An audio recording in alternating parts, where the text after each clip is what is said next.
অসাধারণ। আমার যে ক্ষুধা লাগছে, যদি পচা বার্গার এনে দিতাম সেটা আমি খেয়ে ফেলতাম। আর এটা তো রীতিমতো ইয়াম্মি। কি সমস্যা হবে? কোনো সমস্যা না, আমি ম্যানেজ করে ফেলবো। আমি কি মরে গেছি নাকি আব্বা? আসলে আবার কি সামান্য বাড়ি ভাড়া পর্যন্ত তুলতে পারো না, আমাকে বারবার আসতে হয়। ফারদার আমি কি করতেছি না করতেছি, কই যাইতেছি না যাইতেছি, সব ফয়সালকে ডাকবা না। তুমি তো কখনো আমার সাথে এইভাবে কথা বলো নাই। লিসেন ফয়সাল, মানুষের মধ্যে না চেঞ্জেস আসে, মানুষ চেঞ্জ হয়, এটাই স্বাভাবিক। হ্যাঁ প্রবলেম বুঝো না তুমি বাংলা কথা? রুমানা শুধু তোমাকে এই কথাটাই বলেছে?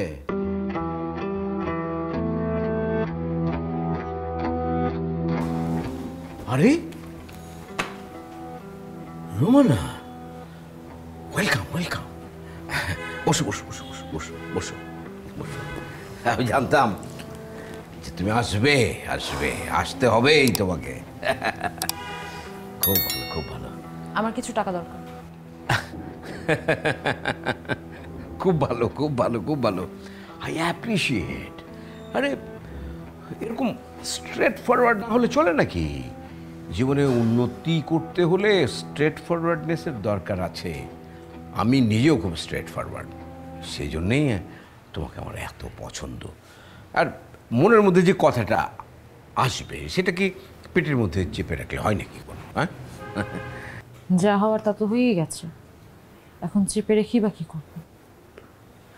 আমার যে টাকার প্রয়োজন সে টাকাটা আপনি দেবেন, আর এটার বিনিময়ে আপনার পারপাস আমি সার্ভ করবো, দ্যাটস ইট।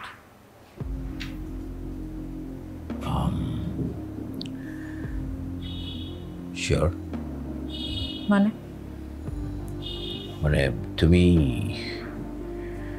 নিজে নিজে ক্লিয়ার তো নিজের কাছে?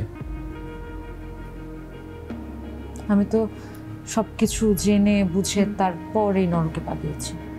ছি ছি ছি ছি ছি ছি ছি ছি, নরক বলছো কেন? কিন্তু স্বর্গ বলো, প্যারাডাইস। আমার টাকাটা আজকেই দরকার। ওমা, আজকেই? এত ইমার্জেন্সি? বাবার একটা আর্জেন্ট অপারেশন করাতে হবে, তাই টাকাটা অনেক বেশি ইমার্জেন্সি। অবশ্য আপনি যদি দিতে না চান তাহলে বলতে পারেন, আমি অন্য কোথাও থেকে ম্যানেজ করে নিব। কি বলো তুমি রুমানা? আমি যদি দিতে না পারি, এই শহরে আমার চেয়ে ভালো করে কি দিতে পারবে? কেউ পারবে না। আচ্ছা, হ্যাঁ, পেয়ে যাবে পেয়ে যাবে। এই যে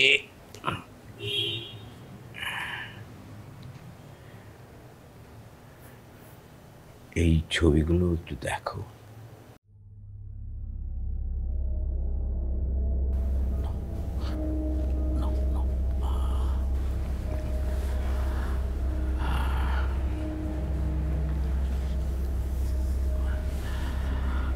ভয়ের কিছু নেই, এটা আমি কাউকে জানাবো না, কাউকে দেখাবো না। আর ওই সমস্ত যে ফালতু ব্ল্যাকমেল এই সমস্ত বিষয় যেন ভুলেও তোমার মাথায় না আসে। হ্যাঁ, এটা কিছু না। আমার আর তোমার ভালোবাসার যে অন্তরঙ্গ মুহূর্তগুলো, সেটাই আমি মাঝে মাঝে দেখি। হ্যাঁ, তাহলে চলো আমরা ডিলটাকে কমপ্লিট করে ফেলি। আজ থেকে তোমার যখন যে টাকা লাগবে সব আমি দেব, বিনিময়ে তোমাকে আমি যেখানে যেখানে যেতে বলবো ঠিক সেইখানে পৌঁছে যাবে। বোঝা গেল বেবি ডলটা?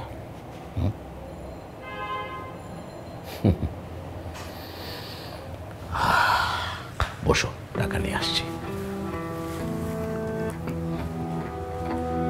চলে এলো সানসিল্ক সাশ্রয়ী প্যাক। এখন হবে 33% সাশ্রয়। কাটো, ঢালো, শ্যাম্পু করো, নজর কাড়া শাইন মাত্র 50 টাকায়।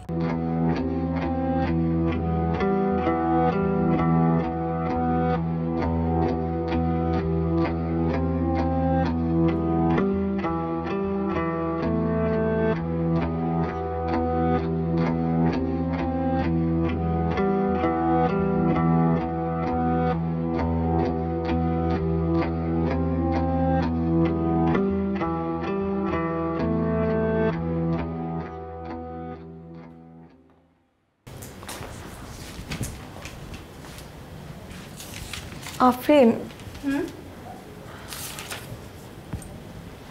কে কিছু বলবি? তো পাশে একটু বসে। বস না, এভাবে কেন বলতেছিস? Thank you. আচ্ছা, তুই আমার উপর অনেক রেগে আছিস তাই না? কেন? ওই যে ওই দিন যা করলাম আমি তোর সাথে। ওই দিন করেছিস? কোন দিন? কি করেছিস? ওই যে পারফিউমটা। আরে ধুর, তুই এখন ওটা মনে রেখেছিস? আমি তো সে কবেই ভুলে গেছি। আফরিন, একটা কথা বলি। বল না, তুই এভাবে হেজিটেট ফিল করতেছিস কেন? কি বলবি বল, আমরাই তো। আমার আমার মনে হয় একটা রোগ আছে। ও মাই গড, রোগ? কি রোগ? এই রোগটার নাম সম্ভবত ক্লিপ্টোম্যানিয়া। হোয়াট? আসলে এটা মানে হচ্ছে গিয়ে যে আমার ছোটোকাল থেকেই কোথাও কোনো জিনিস দেখলে না ওই জিনিসটা যে অনেক দামি হতে হবে তা না, যখনই দেখি তখনই ওইটা আমি আমার নিজের কাছে। আচ্ছা সিমি, চুপ চুপ, তুই এত চিন্তা কেন করছিস? শোন, দুনিয়াতে এখন অনেক আধুনিক চিকিৎসা বের হয়েছে, অ্যান্ড আমি বিলিভ করি তুই যদি প্রপার ট্রিটমেন্ট নাস তুই আবার আগের মতো সুস্থ হয়ে যাবি। আমি জানি না আমার এই রোগটা কখনো ঠিক হবে কি না। আমি অনেক সময় অনেক ডিপার্টমেন্টাল স্টোর থেকে অনেক কিছু সরিয়েছি। একবার তো অভি নিজে আমাকে সেভ করছে, নাহলে তো ধরায় পড়ে যেতাম।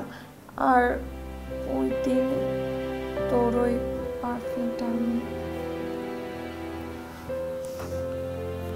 ইটস ওকে, আমি মনে রাখিনি কিছু, তুই একদম টেনশন করিস না, সব ঠিক হয়ে যাবে।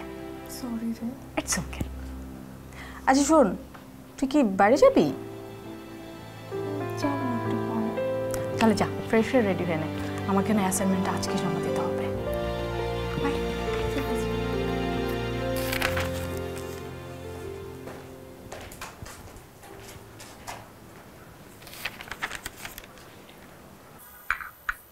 আশ্চর্য, এতগুলো টাকা ম্যানেজ করলো কিভাবে? ওরা কি আলাদিনের চেরাগ টেরাক পেলো নাকি? কি জানি কি পেয়েছে সেটা তো জানি না, তবে টাকা তো আর স্বপ্ন না। তুমি নিজ হাতে টাকা ধরেছো, নিজেই টাকা করেছো, তাই না কি? হ্যাঁ, হ্যাঁ। সেই জন্যই তো অবাক লাগছে, ম্যানেজ করলো কিভাবে? শোনো, আমি না একটা ছবি দেখেছিলাম, সেই ছবিতে নায়িকা তার মায়ের চিকিৎসার জন্যে তার কিডনি বিক্রি করে দিয়ে টাকা ম্যানেজ করেছে। কি সব উল্টাপাল্টা উদাহরণ টান। না না, আমি কোথায় উদাহরণ টানলাম? এই দেখো না, তুমি ওদের সাথে কম খারাপ ব্যবহার করেনি, ওদেরকে কম বকাঝকা করেনি। ও, এখন আমার খারাপ ব্যাপারটাই দেখলা? বাড়ি ভাড়া না পেয়ে আমি কিভাবে চলি সেই খবর আছে তোমার? ভাগ্যিস বাবা আমাকে এই বাড়িটা লিখে দিয়েছিল, না হলে যে আমার কি হতো। না না, আমি তো তোমাকে খারাপ কিছু বলিনি। তা বলবা কেন? চলো তো বউয়ের টাকায়, নিজে তো কিছু করতে পারো না। এখন বউয়ের সবকিছুই মন্দ লাগে। নিজের যে কোমরে জোর নাই সেই খবর আছে? আজ পর্যন্ত আমাকে একটা বাচ্চা দিতে পারলা না। কি আশ্চর্য, বাড়ি ভাড়ার মধ্যে আবার বাচ্চা এলো কোত্থেকে? তুমি কি ভেবেছো আমি কিছুই বুঝি না? আমার একটা বাচ্চা নেই বলে তুমি অন্য অন্য মেয়েদের দিকে ছোপ ছোপ করে তাকিয়ে থাকো। না না, ঠিক এসব কি বল? একদম মিথ্যা কথা বলবা না মাসুদ। কিন্তু কি কপাল দেখো, মেয়েগুলোকে এতদিন ভাড়া ছাড়া রাখলাম, অথচ এখন 4 মাসের ভাড়া একসাথে দিয়ে বলে আগামী মাস থেকে ওরা আর থাকবে না। কি নিষ্ঠুর বলো তো। শোনো না, ওরা মনে হয় মাইন্ড করেছে। কি বলো? মাইন্ড করবে কেন? আমি তো ওদের মুরব্বি হয়ে ওদেরকে দুইটা কথা বলতে পারি না? আর তাছাড়া ওরা তো আমার সন্তানের মতোই, তাই না? হ্যাঁ, তাই তো, তুমি কষ্ট পেও না। আমাকে সবাই ভুল বোঝে কেন বলো তো মাসুদ? সবাই আমাকে ভুল বোঝে। চলে এলো সানসিল্ক সাশ্রয়ী প্যাক। এখন হবে 33% সাশ্রয়। কাটো, ঢালো, শ্যাম্পু করো, নজর কাড়া শাইন মাত্র 50 টাকায়।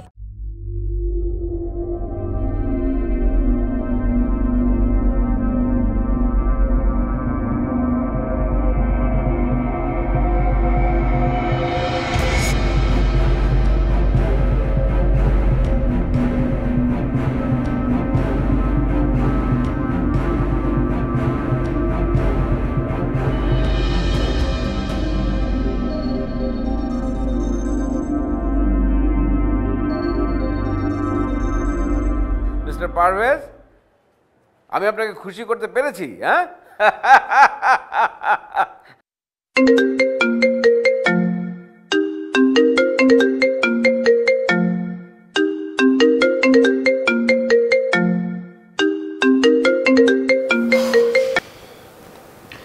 হ্যাঁ ফয়সাল, আমি একটু ব্যস্ত আছি, আমি তোমাকে পরে ফোন দিচ্ছি। হ্যাঁ, না না না, আমি এখন কথা বলতে পারবো না, আমি রাখছি। Bye bye.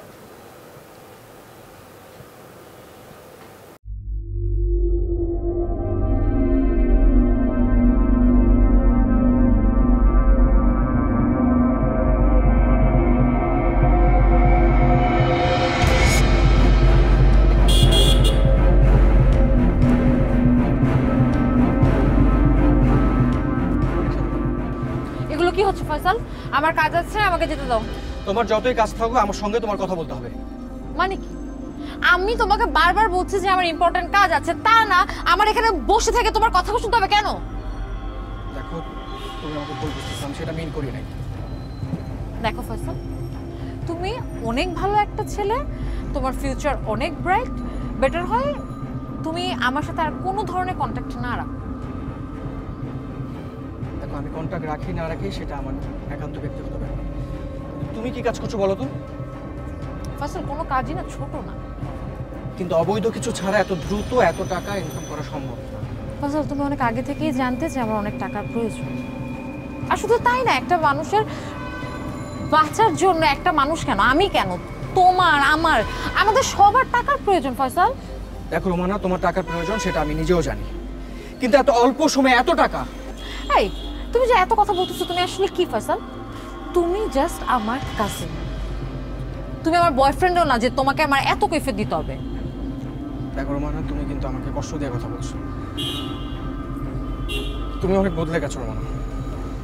মানুষ বদলায়, কারণ না কারণে বদলায়। আর এই জন্যই আমি তোমাকে বলতেছি যে তুমি অনেক ভালো একটা মানুষ, সো বেটার তুমি আমার সাথে আর কোনো কন্ট্যাক্ট না রাখো। তুমি ভুল পথে হাঁটছো, তুমি ভুল পথে হাঁটছো। পৃথিবীতে অনেক উপায় আছে ভালো থাকার। হ্যাঁ আমি মানছি, পৃথিবীতে অনেক উপায় আছে ভালো থাকার, অনেকগুলো পথ আছে, কিন্তু একটা জিনিস কি জানো, পথ কখনো ভুল হয় না। হয়তো পথে আমরা যে হাঁটি, হাঁটার ওয়েটা ভুল। এনিওয়েজ, তোমাকে এত কথা কেন বলতে যাচ্ছি? আমি যেই পথে হাঁটছি, আমি সেই পথের শেষটা দেখতেছি। আর তার থেকেও বড় কথা, বাবার চিকিৎসা চলছে, আমার ছোট বোনটা ভালো মতো পড়াশোনা করতে পারছে, আমার আর টাকা পয়সার খুব একটা টেনশন হচ্ছে না। ও বাই দ্য ওয়ে, তোমার যদি কখনো টাকা পয়সার প্রয়োজন হয় বা তোমার যদি বাইকের জন্য তেলের দরকার হয়, তুমি আমাকে বলতে পারো, আমি ম্যানেজ করার ট্রাই করবো। মামা চলো।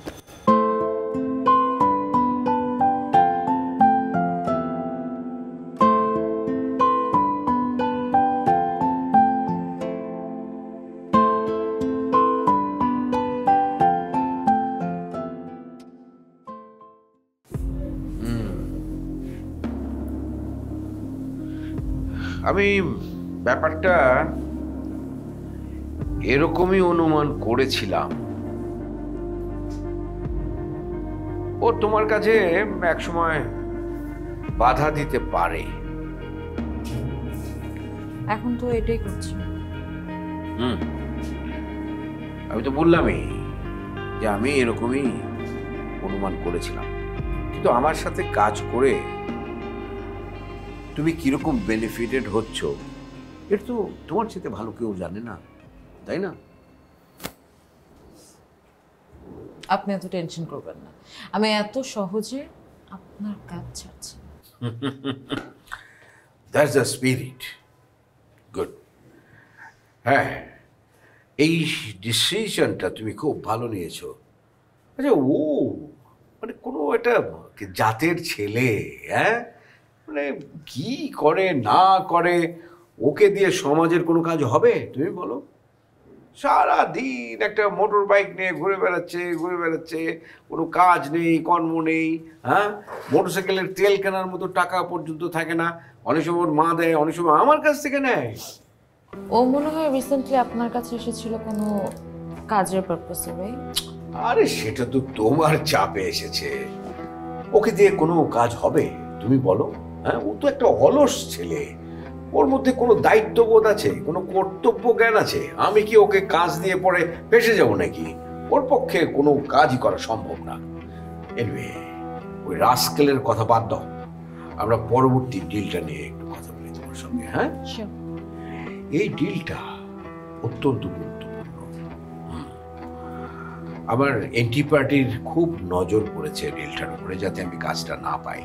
তবে এই ডিলার যেদিকে একবার নজর দেয়, সেই কাজটা না হওয়া পর্যন্ত সে সেটা ছাড়ে না।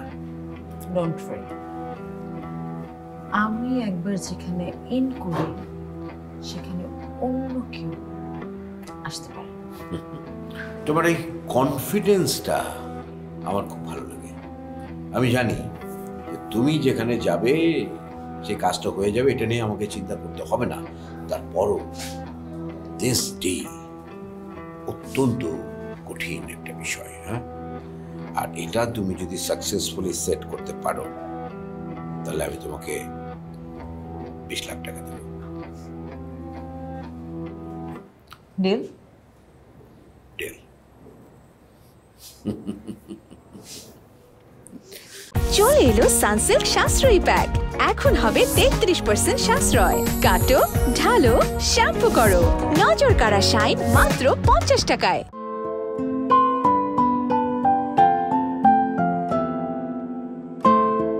ফয়সাল ভাইয়া, আপনি না মন খারাপ করবেন না, দেখবেন একদিন সব কিছু ঠিক হয়ে যাবে। জানো আফরিন, আমি না ভাবতেই পারছি না যে রোমানা এতটা বদলে যাবে। ও সেদিন আমার সাথে যেভাবে কথা বললো, আমি কোনোভাবেই মেনে নিতে পারছি না। আমার মনে হয় কোনো চাপে আছে। কিসের চাপ? যদি চাপে থেকেই থাকে আমার সাথে শেয়ার করতে পারে। আমি সেই শুরু থেকে ওর সাথে বন্ধুর মতো মিশে আসছি।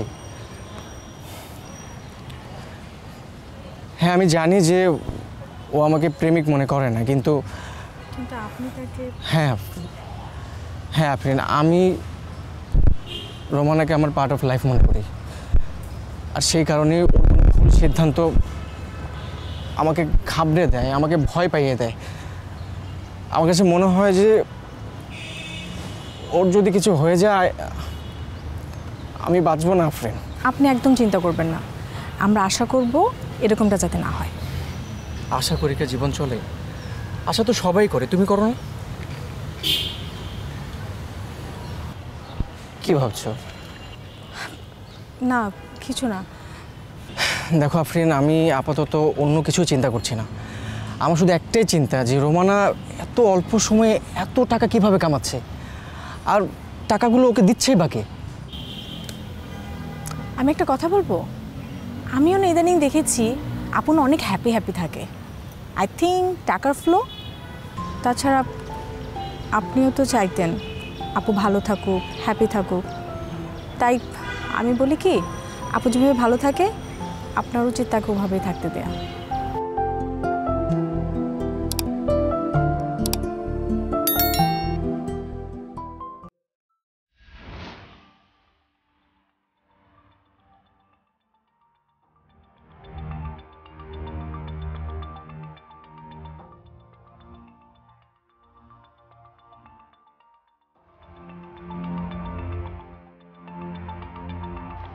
No, Sammy. No.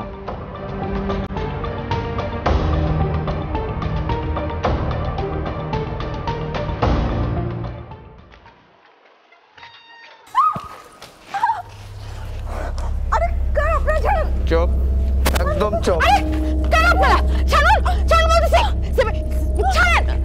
এই, কতবার বলছি ডিলানের সাথে কোনো যোগাযোগ না করতে, আর যোগাযোগ করবি তোর একটা মরবি। প্লিজ প্লিজ প্লিজ, ওকে। আফরিন, আফরিন, কি